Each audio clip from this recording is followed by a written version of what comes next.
All right.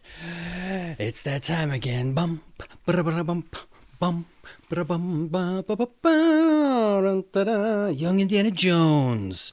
Bum, ba-dum, ba, dun-da-da-da-da. The circle. Bum, ba-dum, ba, bum, ba-da, of death. Dun, ba-da, ba-da, by William McCay. Ba-ba-da-ba-ba. All right, let's set the mood. We gotta set the mood here real quick. Bum, ba-da-bum, bum, ba-da-bum, bum, ba-da-ba.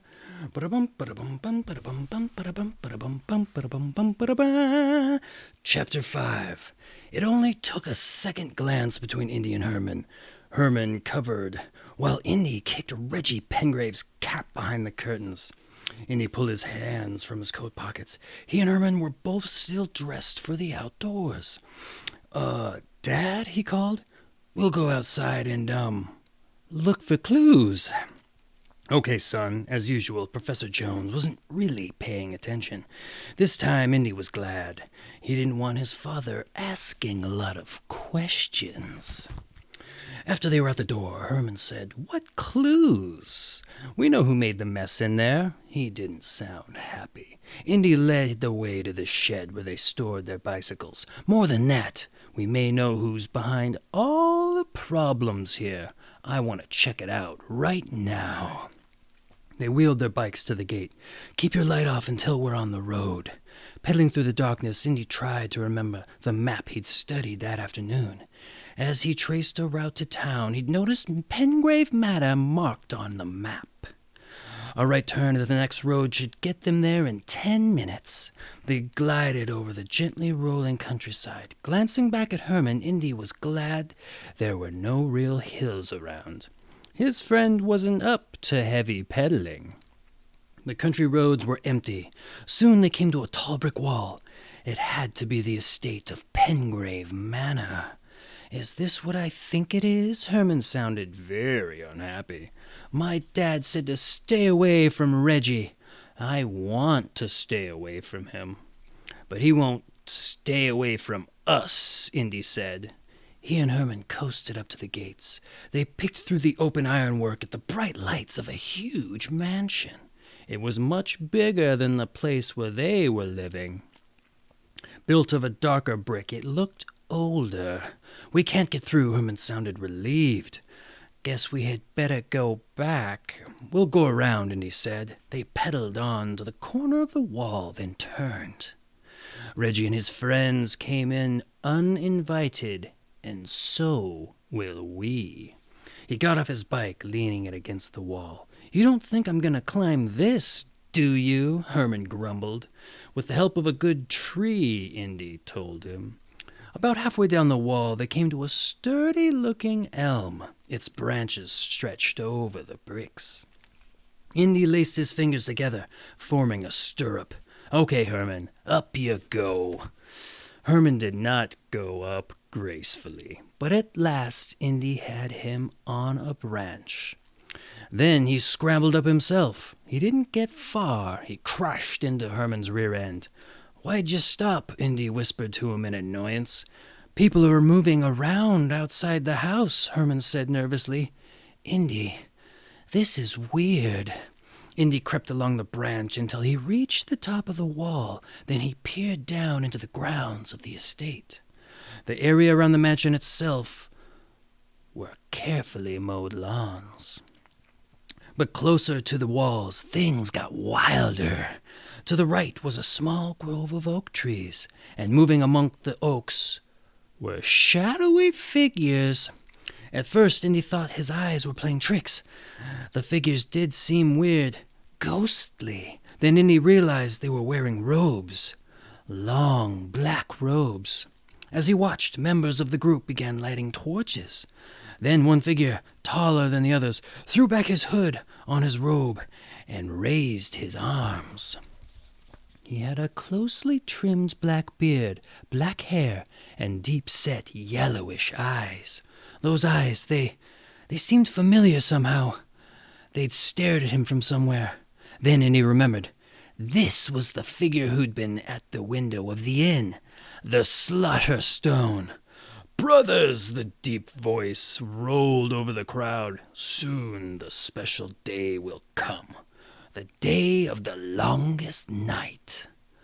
The holiest day of our brotherhood. Let those fools, the white druids, talk about being one with nature. We wear the dark robes, not the white. We will gain power none can stand against. A gloating hiss of whispering came from the cult followers. The American and his workers would have ruined our holy place, the leader went on. They stood in the way of our secret rites. Now they are gone. Now we can be at Stonehenge on the dawn of the dark solstice. Step forward, brother. Receive your reward for frightening the workmen away. A member of the cult threw back his hood. He had a beefy face with thinning blonde hair. Indy had never met the man, but he recognized that beak of a nose anywhere. This had to be Reggie Pengrave's father. Mighty archdruid, Squire Pengrave said in a cultured voice. My efforts for the Brotherhood were small compared to what you have done. His face glowed with pride as he turned to the others. Our leader, with his own powers, used the power of Stonehenge itself. He caused a stone to burn a workman there. The leader held up his hands as if this were an everyday thing. The power slumbers in the stones. I merely put it to use, like this. Spreading his fingers, he raised his hands over his head. Fire suddenly shot from his palms, and 2 torches burst into flame. His hands flared again. 2 more torches were lit. A murmur of wonder came from the crowd. Indy heard a loud rustle behind him. Herman had almost fallen out of the tree. Excuse me. Our leader also brought blood from the stone, Pengrave laughed. He frightened off the Yankee brats who invaded our holy place. The archdruid, merely shrugged. It is as I have said. Study the mysteries. Then the earth itself will do your bidding. Power, his followers chanted. The world will be ours. Again the archdruid raised his arms. Instantly all the followers became silent. Brother Pengrave will be honored.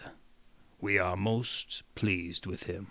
He will move to the upper degree. The crowd buzzed with excitement. Pengrave looked proud enough to burst. Tomorrow will be the night. Send your servants away. They must not see your preparations. Take your family to the ancient burial place known as the Warrior's Mound. There the dark powers will show you a sign. The Archduke raised his arms once more and began chanting in some language Indy had never heard before. His followers joined in. Indy crept forward, fascinated. Then a hand grabbed at his coat. Are you crazy? Herman hissed. That guy can throw fire. Let's get out of here. Reluctantly, Indy let his friend pull him back. They climbed down the tree and got their bikes. Riding home was like waking from some strange dream or shaking off some sort of eerie spell. It was incredible how the archdruid managed to throw around those flames, Indy called over to Herman. Probably some trick. I saw a magic show once where a guy threw flames across the whole stage. Herman's answer was interrupted by little grunts and puffs as he pedaled. At first, he pedaled like a mad to get away from Pengrave Manor. Now, though, he was tired. What about the stuff he said he did at Stonehenge, Indy finally asked. He's just a phony magician. Nobody could really do that kind of stuff. Indy wondered if Herman was talking so loud to convince himself.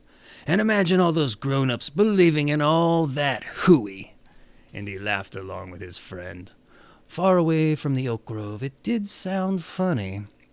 But back there, in the darkness, it had seemed pretty real. They reached home at last and put their bikes away. So, how are we going to follow the Pengraves to that warrior's mound tomorrow night? Indy asked. We've got to see what they're up to.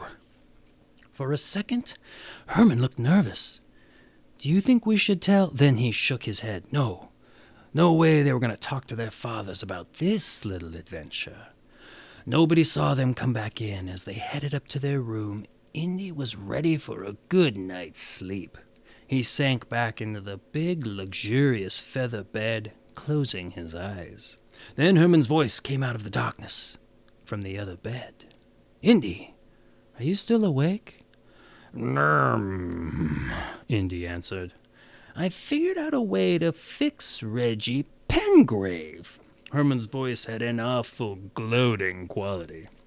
I'm going to give him a Christmas present he'll never forget.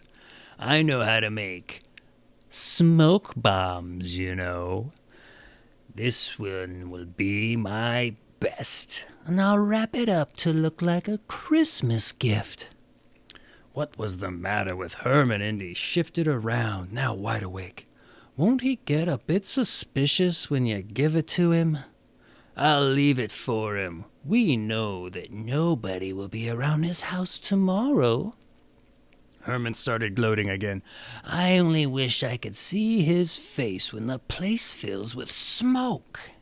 He kept chuckling to himself until Indy said, Herman, we're following the Pengraves tomorrow night. I like my idea better, Herman said. Sure, it's a lot safer to visit an empty house, Indy thought. Just stop laughing like a maniac, he finally said. Sleep on the idea. You may not want to go all that trouble. The next morning, Herman was up and about early.